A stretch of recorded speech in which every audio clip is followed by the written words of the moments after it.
In a lot of cybersecurity conversations, attacks are described as if the worst outcome is a spreadsheet full of stolen data or a temporary website outage, which is serious but still mostly digital.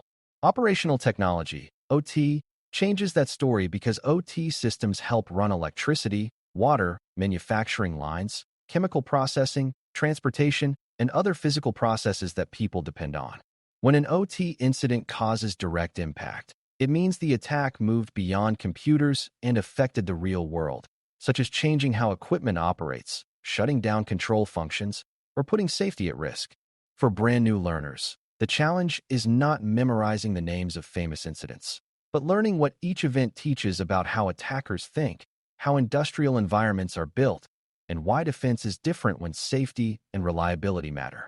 The incidents in this lesson are well known because they show direct pathways from cyber actions to physical consequences, and each one highlights a different weakness that defenders can address. As we walk through them, focus on the patterns, what was targeted, how trust was abused, how visibility was limited, and what the real-world effect looked like. Before we continue, a quick note. This audio course is a companion to our course companion books. The first book is about the exam and provides detailed information on how to pass it best.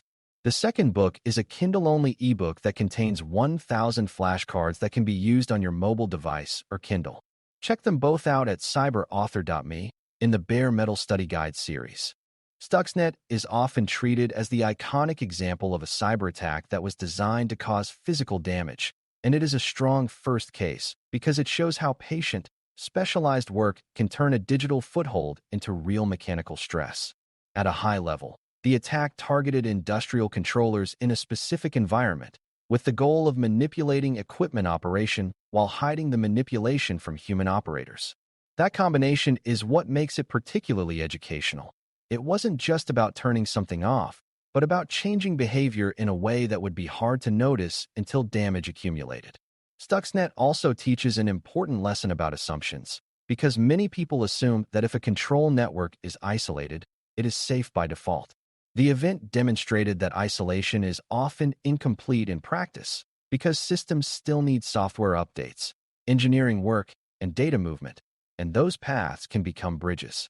For beginners, the most important takeaway is that attackers can aim for subtle process changes, not just dramatic explosions, and subtle changes can still create expensive and dangerous outcomes. One of the clearest Stuxnet lessons for OT security is that trust inside the environment is often broad, and attackers can exploit that trust once they get a single entry point. Industrial systems frequently rely on a chain of trust. Engineering workstations are trusted to program controllers, controllers are trusted to execute logic, and operator displays are trusted to reflect process conditions. If an attacker can compromise the engineering layer, they can potentially change what the controller does while leaving the operator layer looking normal. That is a direct impact pattern. Manipulate control while maintaining a false sense of normal operations. This is also where the concept of integrity becomes concrete, because integrity in OT is not an abstract idea about data correctness. It is about whether the control logic and process values reflect reality. When integrity is broken, decisions are made on false information, and those decisions can cause physical harm. So Stuxnet pushes defenders to think about protecting engineering workflows, validating changes, and treating controller logic as a high-value asset. TRISIS, also known as Triton in some discussions, is a critical case because it targeted safety systems, which exist specifically to prevent catastrophic outcomes when something goes wrong. In many industrial facilities, there is a basic control system that runs the process and a separate safety instrumented system that is designed to put the process into a safe state if certain dangerous conditions occur. The key educational point is that safety systems are not just another set of controllers. They are the last line of defense when pressure, temperature, flow, or other variables move into dangerous ranges. An attack that aims at the safety system is often interpreted as an attempt to remove that last line, making it possible for a later event to cause severe harm. TRISIS highlights how attackers can treat safety as a target rather than a protection, and that changes the urgency of defense because the stakes are higher. It also shows that attackers may want the ability to manipulate or disable safety logic while remaining undetected, which is a terrifyingly direct path to physical consequences. For a beginner, it is helpful to think of TRISIS as an example of why segmentation and strict control around engineering access matters, especially for the systems that configure or program safety functions. Safety systems are usually more static than business systems, and changes should be rare, deliberate, and carefully approved. When an attacker gets access to an engineering workstation or network segment that can reach safety components, they gain an opportunity to alter the very mechanisms designed to prevent disasters. Another key lesson is that specialized environments do not automatically protect you. They often reduce the number of people who understand them deeply, and that can reduce detection capability. If only a few experts can interpret safety logic changes, it becomes easier for attackers to operate quietly. TRISIS also encourages a mindset shift. You are not only defending availability of the process, but also defending the integrity of safeguards and the ability to trust that safety will trigger when needed. When that trust is shaken, operational decisions become riskier, even if nothing has visibly failed yet. BlackEnergy is a useful case because it connects cyber intrusion to disruption in a way that many people can relate to, especially in the context of power systems. The incident is often discussed in connection with attacks on Ukrainian energy infrastructure, and it illustrates that direct impact does not always require exotic manipulation of physics. Sometimes direct impact is achieved by disabling or misusing control functions, causing outages that affect customers and critical services. A key educational point is that industrial environments often have remote management and supervisory control components that make operations more efficient, but those same components can be abused if attackers gain access. BlackEnergy is also a reminder that initial compromise can happen through more familiar enterprise pathways, like phishing or credential theft, and then later pivot into operational networks. For beginners, that's important because it breaks the myth that OT incidents are always the result of someone directly hacking a controller from the internet. The real story is often a chain: compromise, pivot, escalate, disrupt.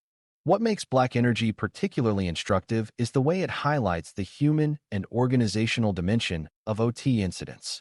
Operators, engineers, and IT security teams may have different mental models of what normal looks like and what actions are safe during an event. When attackers trigger an outage or interfere with control systems, the response is not just technical. It involves communication, coordination, and careful decision-making under stress. BlackEnergy also reinforces the idea that attackers can combine multiple actions to increase impact, such as interfering with visibility, disrupting communication, or creating delays that slow restoration. In OT, time matters because prolonged downtime can cause cascading problems like product spoilage, loss of heating in winter, or public safety issues. So the event teaches that resilience is not only about preventing intrusion, but also about being able to restore safe operations quickly. That means having trusted procedures, clear authority, and the ability to operate in a degraded mode without improvising risky changes. Industroyer is another landmark because it demonstrated a focus on industrial communication and control, especially in power distribution contexts, and it shows how attackers can leverage the protocols and workflows that are meant to run critical infrastructure. Many learners assume that attackers must invent entirely new ways to talk to industrial systems, but Industroyer is often discussed as an example of using knowledge of operational protocols and process behavior to create disruptive outcomes. Even if you do not know the protocol names yet, you can still understand the general lesson. If an attacker can speak the language that devices use to control breakers, switches, or protective systems, they can potentially issue commands that cause outages or instability. That is direct impact because it changes the state of physical equipment and interrupts service. Another lesson is that industrial protocols often emphasize reliability and predictability, not strong authentication and encryption, because many were designed in eras when networks were assumed to be trusted. When those assumptions no longer hold, protocol-level abuse becomes a serious risk.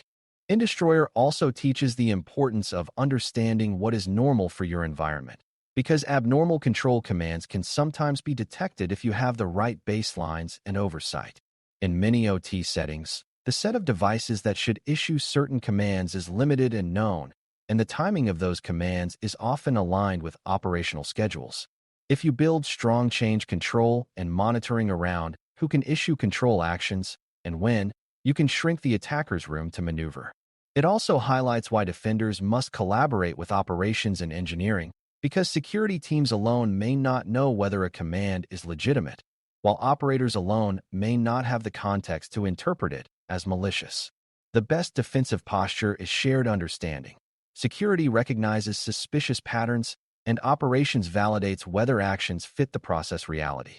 That collaboration is a recurring theme in direct impact events, because the boundary between cyber and physical is exactly where confusion can be exploited.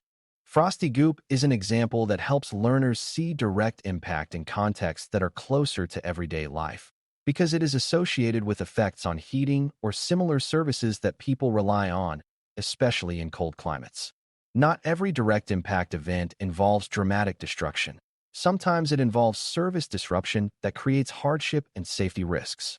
The educational value here is recognizing that OT systems often control essential services in cities and communities, and even a temporary disruption can have serious human consequences. FrostyGoop is also discussed in the broader theme of attacks that attempt to manipulate or disrupt industrial processes that support civilian infrastructure. That reminds beginners that OT is not only big industry, like refineries. It includes municipal systems and utilities with varying maturity levels. Many such environments may have limited staffing, older equipment, and a complex mix of vendor support arrangements, which can create gaps attackers exploit. A key lesson from events like FrostyGoop is that the attacker's goal might be to create discomfort, panic, or loss of trust, not just financial gain. Direct impact can be used to send a message, demonstrate capability, or destabilize a region. For defenders, that means you cannot always assume the attacker will stop once money is paid or once data is stolen. The goal might be disruption itself. This changes how you think about risk, because you must evaluate the physical consequences of downtime and the speed at which you need to restore service safely. It also highlights why simple, reliable operational procedures matter, such as knowing how to operate manually if automation is unavailable, and knowing how to verify that system readings are accurate. When systems are disrupted, people look for the fastest path back to normal, and attackers sometimes count on that urgency to cause mistakes. A disciplined recovery process that prioritizes safety and verification is part of what direct impact cases teach. Across all these incidents, one consistent pattern is the importance of engineering workstations and the systems that manage configuration and logic. Beginners often focus on controllers as the real target, but controllers rarely change themselves. Changes usually flow through trusted engineering tools and approved workflows. That means the weakest link is often the place where humans interact with the control system, because humans need access, convenience, and the ability to make changes. Attackers know that, so they often aim for the engineering layer as a stepping stone. Another shared pattern is the difference between availability and safety. Taking a system offline might stop an attacker, but it might also create hazards if the process cannot be safely halted. So defensive actions must be coordinated and informed by process knowledge. These incidents also show how attackers can reduce detection by manipulating visibility, whether by falsifying operator views, disabling alarms, or simply operating during quiet periods. The direct impacts are different, but the underlying theme is the same. Attackers abuse trust and visibility gaps to change real-world outcomes. Another cross-cutting lesson is that direct impact often requires preparation and understanding of the environment, which means defenders can gain advantages by reducing information leakage and tightening predictable pathways. When remote access methods are standardized but loosely governed, attackers can study them and blend in. When network segmentation exists on paper but is bridged by convenience connections, attackers can take advantage of those bridges. When change control exists but is inconsistent, attackers can hide among legitimate changes. This is where a beginner can start to see the value of boring disciplines. Clear ownership, strict approval for high-risk changes, careful logging of remote sessions, and regular review of what is normal. None of that requires advanced hacking knowledge. It requires operational discipline. Direct impact incidents are not only stories about brilliant attackers, they are also stories about environments where complexity and urgency created opportunities. If you can reduce those opportunities, you make it harder for an attacker to translate access into physical consequences. It is also useful to address a common misconception that these famous incidents mean every OT environment is constantly one step away from disaster. That fear can lead to fatalism, where people feel security is impossible. The better lesson is that these cases reveal specific pathways and weaknesses that can be addressed, and many improvements are practical and incremental. You can prioritize protecting the systems that can change logic or safety functions, and you can treat those as high-value assets with strict access and monitoring. You can ensure that remote access is governed by approval and visibility rather than being an always-on convenience. You can strengthen the ability to detect unexpected changes by improving baselines and making sure changes are documented and reviewed. You can plan recovery steps that verify integrity before trusting systems again, because it runs is not the same as it runs correctly. The value of studying direct impact events is that they replace vague fear with specific understanding, and specific understanding supports better decisions. When you step back, the big picture from Stuxnet, TRISIS, BlackEnergy, FrostyGoop, and Industroyer is that OT security is about protecting the truth of the process and the safety of the outcome, not just keeping computers free of malware. Direct impact happens when attackers gain the ability to influence controlled decisions or undermine safeguards, and that influence is usually achieved by abusing trust relationships and weak visibility. These cases teach that defenders should pay special attention to engineering pathways, safety system boundaries, and the interfaces where IT and OT connect. They also show that response must be designed with operations, because the wrong response can create physical risk even if it stops the attacker. Most importantly, they demonstrate that the cyber part and the physical part are inseparable in OT. The attacker's keyboard can become a valve position, a breaker state, or a safety logic change. Learning these stories is not about memorizing headlines. It is about building intuition for how digital actions can become physical consequences, so you can recognize warning signs and support safer, calmer decision-making when it matters. Thanks for listening. For more audio courses, daily newsletters, and more, please visit baremetalcyber.com.